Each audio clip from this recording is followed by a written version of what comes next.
প্রতিশ্রুতি ছিল রাস্তার সম্প্রসারণ হবে, হয়নি। কথা ছিল রাস্তার দুধারে নিকাশি নালা হবে, সেটাও হয়নি।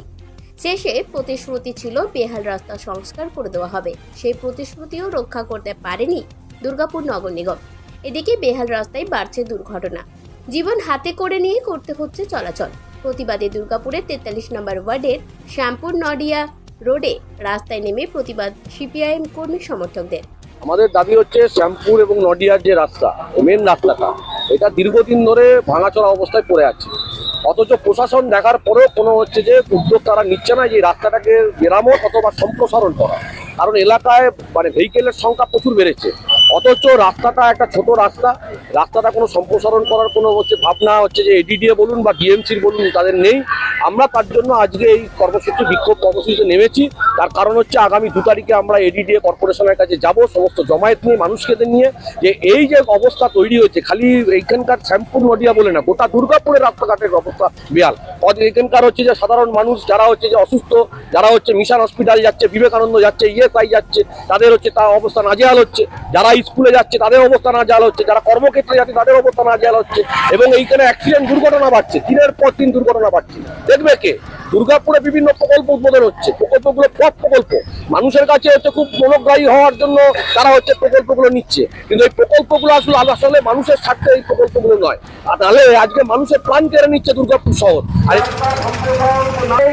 এই এলাকার একই অবস্থা।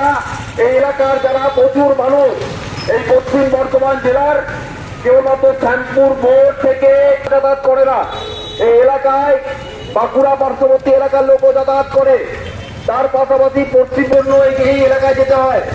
এই এলাকায় প্রচুর মানুষ যারা একটি অসহায় অবস্থা বোধ করছে, কিন্তু এই প্রশাসন, যারা ভেবেছিলাম যে আমাদের এই সরকার এলে আমাদের এই সমস্যার সমাধান হবে, আমরা করতে হয়নি এই রাস্তার জন্য।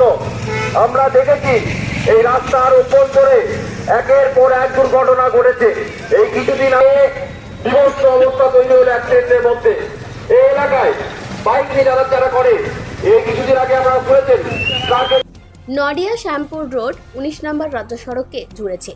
অন্যদিকে বাঁকুড়ার বড়জোড়ার মানা, পল্লীশ্রী কলোনি সহ বিস্তীর্ণ অঞ্চলকে জুড়ে দিয়েছে গুরুত্বপূর্ণ শ্যামপুর নডিয়া রোড। আজ সেই রোডই বেহাল হয়ে পড়ে রয়েছে, ক্ষোভে ফুঁসছে স্থানীয় বাসিন্দারা। অবস্থা বেহাল হয়ে গেছে। এই রাস্তা দিয়ে অসংখ্য বালির ওভারট্রাক গাড়ি যায়। এই রাস্তার সংস্কারের দাবিতে বারবার বলা হচ্ছে, কিন্তু কোনো কর্ণপাত করছে না।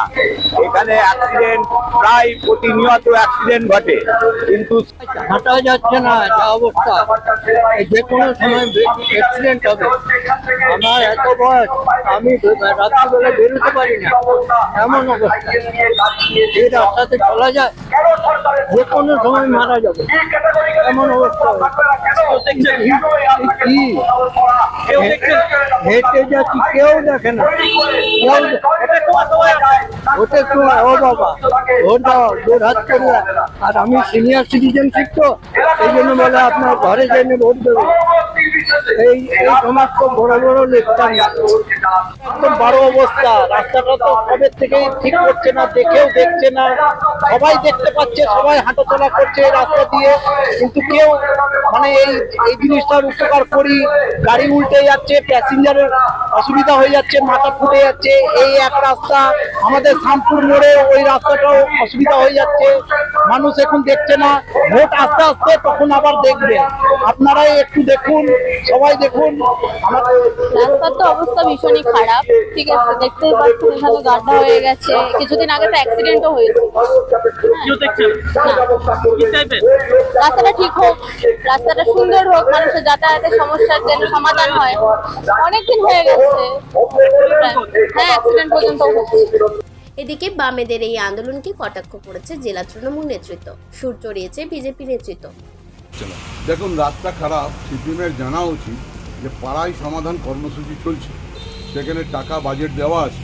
তড়িঘড়ি যারা আছেন সিপিএম করতে পারেন, কিন্তু ঝান্ডা বাদ দিয়ে পাবলিক হিসাবে আপনি গিয়ে নাম নথিভুক্ত করুন। দেখুন 7 দিনের মধ্যেই রাস্তার কাজ শুরু হবে। আপনি জানেন তো যে এবারে যে বর্ষায় নেমেছে, অনেক মোটামুটি 60 বছর পরে এরকম ধরনের বর্ষা আমরা দেখতে পাচ্ছি। কিন্তু ম্যাজিশিয়ান তো নয়। বাংলার মা মমতা বন্দ্যোপাধ্যায় এই বর্ষা আসার সঙ্গে সঙ্গেই উনি পরিকল্পনা নিলেন পাড়ায় সমাধান। পাড়ায় বসবে, পাড়ার লোক যেটা চাইবে সেটাই হবে, কোনটা অগ্রাধিকার দেওয়া হবে। প্রশাসন লেভেলে সুন্দরভাবে মিটিং চলছে, ওনারা জানেন না। ওনাদেরকে বলুন লাল ঝান্ডাটা ছেড়ে দিয়ে তৃণমূল কংগ্রেসের আদর্শে মা মমতা বন্দ্যোপাধ্যায়কে স্মরণ করে আপনার ফ্যামিলির লোক যদি লক্ষ্মী ভাণ্ডার নিতে পারে, আপনি কেন যেতে পারবেন না সেখানে? লক্ষ্মী ভাণ্ডারটা দেখুন, 34 বছর এই বামফ্রন্ট সরকার ক্ষমতায় ছিল। দীর্ঘদিন ধরে দুর্গাপুর পৌর বোর্ডেও ওনারা ক্ষমতায় ছিলেন, তখন ওনাদের বোধোদয় হয়নি। আমরা সার্বিকভাবে দুর্গাপুর নগর নিগমের সমস্ত রাস্তাগুলোই একই ভগ্নদশা রয়েছে। আমরা ওয়ার্ড ওয়াইজ প্রতিটা রাস্তা কার বাড়ি থেকে কার বাড়ি পর্যন্ত শুরু, কোথায় গিয়ে শেষ, সেই রাস্তার মাপ করে লিখিতভাবে দুর্গাপুর মিউনিসিপ্যাল কর্পোরেশনের কমিশনারকে আমরা এটা চিঠি দিয়েছি। অর্থ যদি বরাদ্দ না করে, নগর নিগম অর্থ বরাদ্দ করে আর এমইডি ডিপার্টমেন্ট, অর্থ বরাদ্দ না হলে রাস্তা নির্মাণ হবে না। তো রাস্তার অর্থ বরাদ্দ করার দায়িত্ব যাদের কাঁধে, রাজ্য সরকার এবং দুর্গাপুর নগর নিগম, তারা যদি অর্থ বরাদ্দ না করে তাহলে রাস্তার কাজ হবে না। বেহাল শ্যামপুর নডিয়া রোড সংস্কারের কাজ যদি শুরু না হয় তাহলে প্রয়োজনে রাস্তা অবরোধ শুরু করবেন তারা, হুঁশিয়ারি সিপিআইএম নেতৃত্বের। দুর্গাপুর থেকে অনুরাধা সেনগুপ্তের রিপোর্ট, খাঁটি খবর।